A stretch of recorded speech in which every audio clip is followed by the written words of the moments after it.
Hey everybody, this is Perch, and a little bit of news today. And I would say not surprising news because people have been speculating on it for a while. But when it hits, it still hits as news, and that's that IDW has begun additional layoffs. So the big name in all this is Mark Doyle.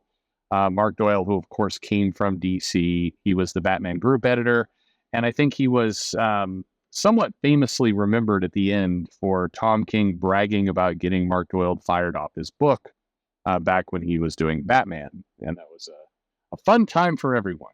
That was what pretty much killed, I think, Tom Brevoort's desire to ever do anything with Tom King again. And the thing that kind of swept under the rug a little bit, and it's always amazes me when I talk to people and they're like, "No, Tom King's a really nice guy." It's like, yeah, except for that time where he bragged about getting an editor fired off his book that later, had him leave the company.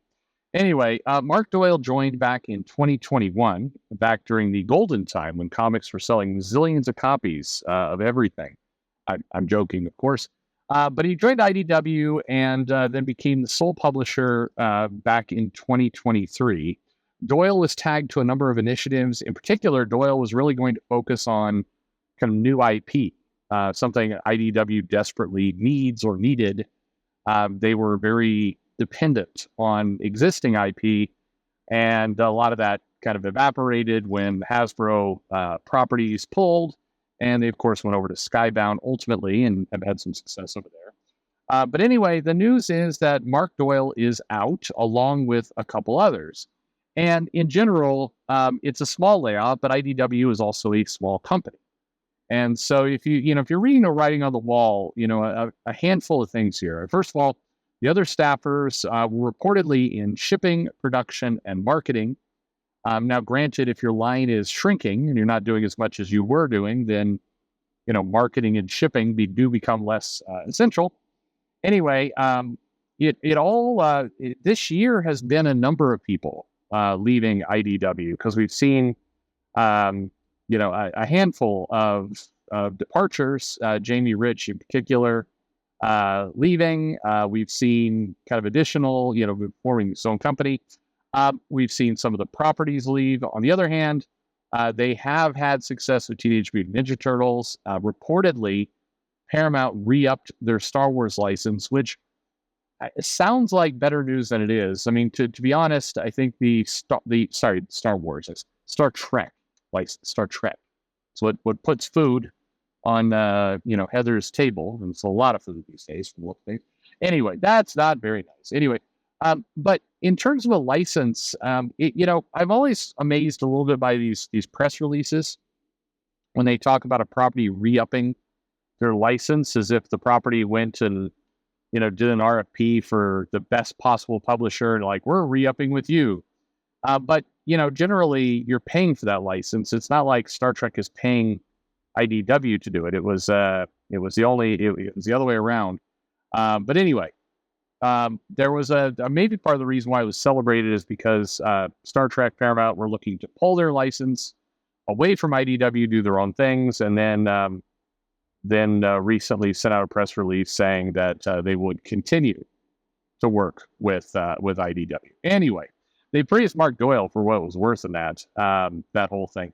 I don't think that in general the whole original IP ever took off because IDW is still pretty linked to the past in terms of what it's doing and how it's coming across.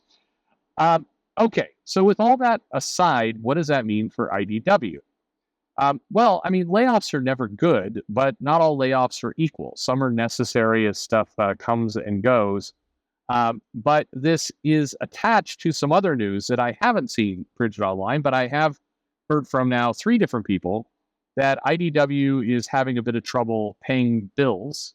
And it's unclear to me, based on what's being said, if people aren't getting paid or basically they're cutting people because they can't pay them.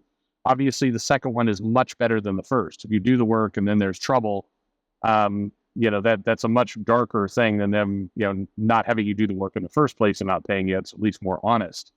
But IDW has recently canceled a handful of projects, notably other license deals. It's unclear whether the license is going somewhere else or if the money just wasn't with it. But overall, It's not good. I think IDW is shrinking in terms of the amount of properties we're working with and what they can do.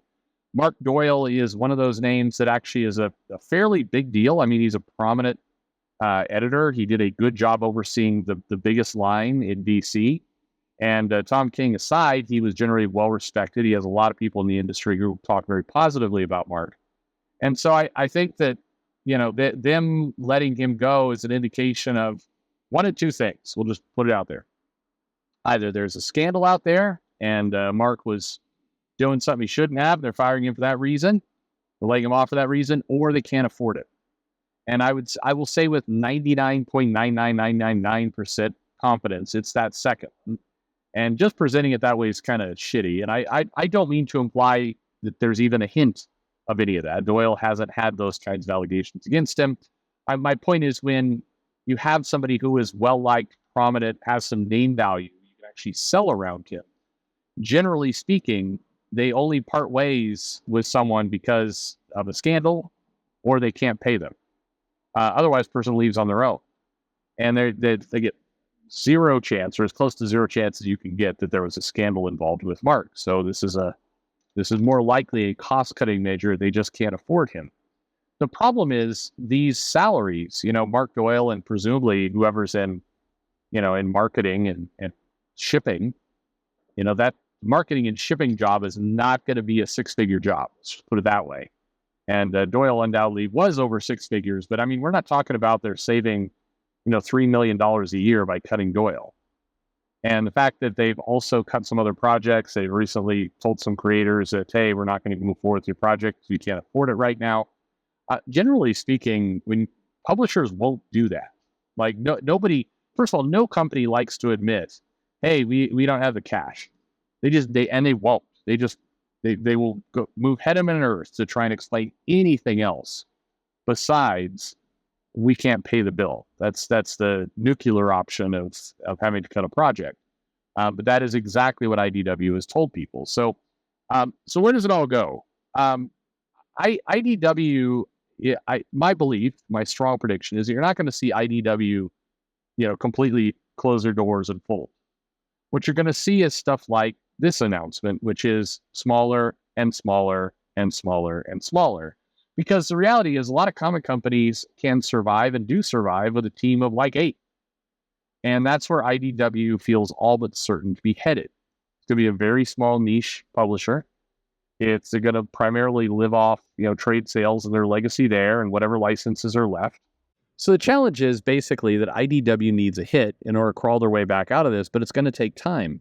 If the current industry is where it's at, an indie company like IDW getting a hit means you're selling 20,000 copies of something or more, and legitimate copies, not ones that have gimmicks or incentives, something that they can actually build a foundation on. And that's not where they're playing right now. And you don't see any of those on the horizon. They've got to get extremely lucky with an original IP that lands with everybody, that people like. And on top of that, it's got to be then sustained over time. And it's got to survive and get noticed in the direct market, which is by itself small. So it's just, I think people sometimes report on these things. And I've seen, at least one article, like, all they need is one big hit. Yeah, all they need is like one big hit plus 10 more over the course of 2 years. That's all they need. They need that. And it's going to be hard to get that. And with licenses, and particularly the licenses they have, it's just not in the cards for that to happen. So anyway, tough times for IDW. Again, I don't think it's going to vanish. I just think it's going to become so small nobody cares. And that, to me, is the likely outcome of all this. But what do you think? Let me know in the comments below. IDW, does it freak you out? Do you care? Enough said. I mean, what are you buying anything IDW? Are you one of the 10 that are buying something from IDW right now? Let me know in the comments below. Like and subscribe, of course, and thanks for listening.